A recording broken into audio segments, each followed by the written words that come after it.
Ito, hawakan niyo, sir. Labas na talaga. Ah, 2014. Stock pa po kasi talaga yan. Trusted naman to sa MG Square. Hindi sila scammer ba? Hindi nagpapadala ng pantalon. pwede naman padala ng pantalon pero leather. Leather. So guys, we're here at MG Square. We have an inspiring racing enthusiast. Bro, can you introduce yourself? I'm AK. I'm Alexis Can. So from G-Spot Racing Antipolo. I'm also an admin of VS Nation. I'm just racing for the weekends. So trip na hobby lang. Pero Alright. magastos. Alright. Pero yung fulfillment naman ang importante. Yeah. Ano ba yung race car build mo? Actually, I own a 2040 Toyota Vios. Wow. I just upgraded the suspension, exhaust system, pero interior, all stock, engine, all stock, transmission, all stock, ECU, stock. So since nag-race ka, itong 2014 na Vios na yung gamit mo? Yes, since 2017, when I joined the race, talagang yan lang yung gamit ko. So what made you stick with this car? Bakit Vios, pare? Very reliable kasi. Wow. Less maintenance talaga, matibay ang parts. Just so you know, the engine itself has 190,000 kilometers in it already. Wow, grabe ha. Ang laki na nun, mga Yes. tol. Pero due for refresh naman na siya. Pero still, it has the kick. So maalaga ka talaga sa Yeah. auto mo. Yes, I could say. Somewhat.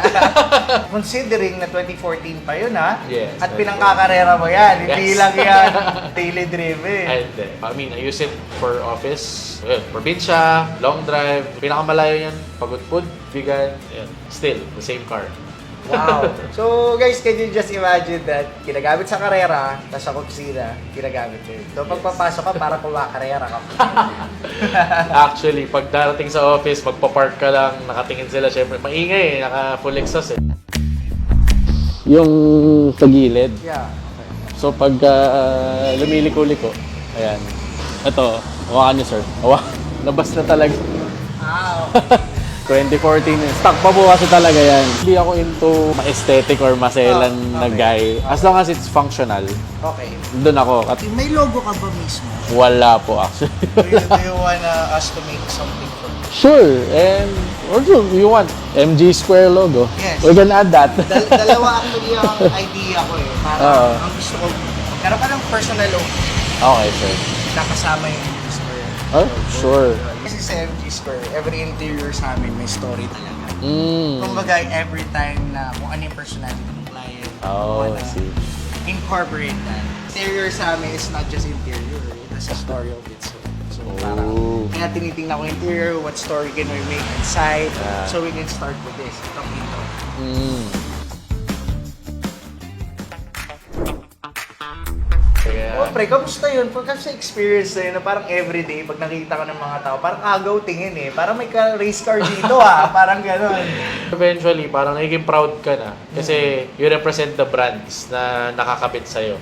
Yun yung maganda dun eh. You show the car itself na still, kahit na luma to, ganito pa rin yung takbuhan. Kumbaga, may hataw pa rin. So if I may ask, how many brands do you carry right now? Hindi ko nabilang eh, pero more than 10, around 15 brand. Mga tol, bigatin pala ito. Very brands ang kiligin. So sa mga hindi nakakaalam, sir, ano yung team mo ulit? I am a member of G-Spot Racing Team, Antipolo. G-Spot, kasi Gilbert yung name ng team manager namin. Si Gilbert Bumatay. Before kasi, hindi pa parang sikat yung race team nila. Kasi sila lang lumalaro, sila magkapatid. The Bumatay Brothers, slalom days pa before. Sabi ko, sige, let's continue and start the G-Spot Racing Team. Ayan. Tinuloy na namin. We started with minimal brands lang. Parang yung mga friends lang. Then eventually, brands coming to us, discussing things like supporting us. And nakaipon na kami ng mga trophies and all. Nice. Si MG Square kasi, baga sa pagbabrowse ko sa Facebook, syempre may mga feeds na lumalabas about interiors, covers and all. Tapos chinek ko kagad, sabi ko, uy, parang maganda yung products talaga niya and aftermarket support. Tapos chinek ko yung albums and all, dami na pala nagawa nito. Sabi ko, compare sa iba na competitive pricing pero hindi pa talaga ganun ka-established. Narinig ko na rin sa ibang friends na, uy, MG Square. So, sige, try kong mag-inquire. Responsive. Yes. Sabi ko, mukhang trusted naman to si MG Square. Hindi sila scammer ba? Hindi nagpapadala ng pantalon.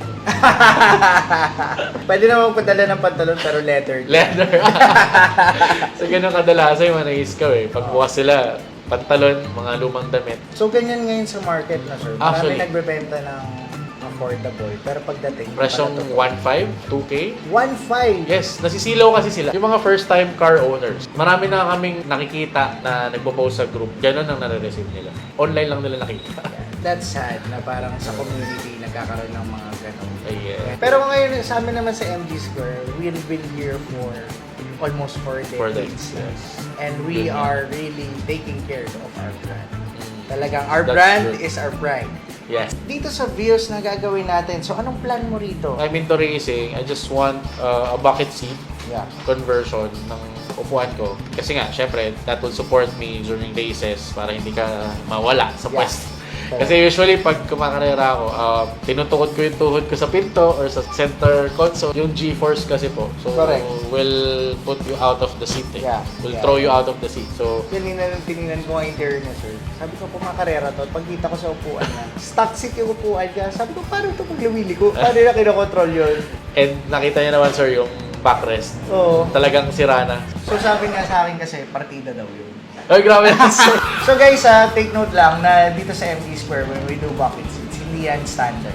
We can really fit that to your actual fit. Gaano gusto mo kanipis, gusto mo mas comfortable pa. Like sir, what we're planning is, pwede nang gamitin sa karera, pero hindi rin masakit pag ginagamit every day. Kasi yung mga aftermarket bucket seats, usually, based from the comments from other friends, pag nag-bucket seat conversion ka, mawawala yung comfort mo sa long drive. Correct. Mangangalay ka. Parang sabi nila, tiis ganda daw yan eh. Yan ang Tiis sinasabi pogi, nila. tiis ganda. pogi. Usually, ganun ang comments eh. Kaya nag-aalangan ako lagi for aftermarket bucket seats. Tapos nung na-discover ko na, uy, possible palang i-convert yung stock seat and retain the functionality. Yun nga, yung height adjustment and the pag-incline ng seats. Why not? I think magiging mas okay siya. One of our pride here at MG Square is we really customize the products to the consumer's needs sa ating mga kliyente.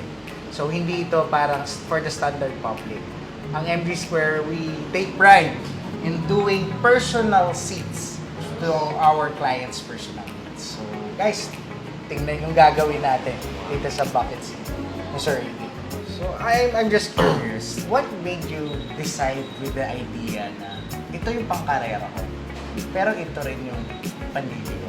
Nakwento mo kanina na talagang binabiyahe mo pa itong auto na to. So, most of my friends kasi, yung auto nila pangkarera lang talaga. So, ito, what made you made that concept na, hindi, sa akin, pangkarera, but at the same time, ito, pwede ko rin pandili. Hindi ka naman financially able na bumili ng another car na dedicated. Pero syempre, mas okay yun. Now you have a dedicated car that you'll use only for racing and for daily. Pero kasi, since hindi naman kami ganun so sabi ko, ito na lang. I'm into the idea na parang a sleeper car, na parang daily car yan. Pero pag weekend, tara, shift lang, adjust lang natin yung mga suspension and all, we can race again. Parang Actually, ganun. yung ganda nun pare. Actually, I admire that mga tol. Kasi nga, sa mga inspiring na they wanna start something, minsan, dahil sobrang laki ng gastos na naisip, hindi nakapaglaro. Yes. Yeah. So, hindi pala siya ganun. Ah. So, if you wanna really pursue your passion, may paraan. At na ipakita sa atin ito, naglalaro talaga.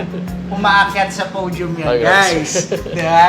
Thank Hindi you, lang sir. basta-basta. Pero, you can do it in a practical way. Yes. Kasi maganda guys eh, hindi naman, pag naglalaro tayo ng mga sports natin, hindi naman kailangan magastos. Yes. And to add to that, kasi yung iba kasi pag lumalaro, gusto nila nakaset up agad. Hindi naman kailangan nakaset up agad ang suspension mo, gulong mo, makina mo. Kasi kahit all stock yan, kahit from the factory itself, kabibili mo lang, pwede mo ilaro. Kasi you need to build the skill on handling the car with the stock suspension and stock parts. Exactly. Stock parts, rather. Kasi from there, pag naka-handle ka na ng mas able na car, naka-set up talaga, basic, hindi mo na kailangan mag-adjust. Kasi kaya mo na sa stock eh. Tama. Sa practicality is, hindi mo kailangan ng malaking restriction at Yes. parang hindrance para to do what you wanna do. Diba? Yes. Kasi if you tried it and you loved it, Then from there, susunod na yun yun eh. na. From there eh. Yung journey kasi nai-eliminate. Pag kunyari, umpisa pa lang, Ay, full ito pack ka na. So, Sabi nga namin parang racer ka na pinanganak with the golden spoon agad eh. Yeah. So guys, that's it. We hope you enjoyed our session and This is Adam from MG Square, the finest in auto sales.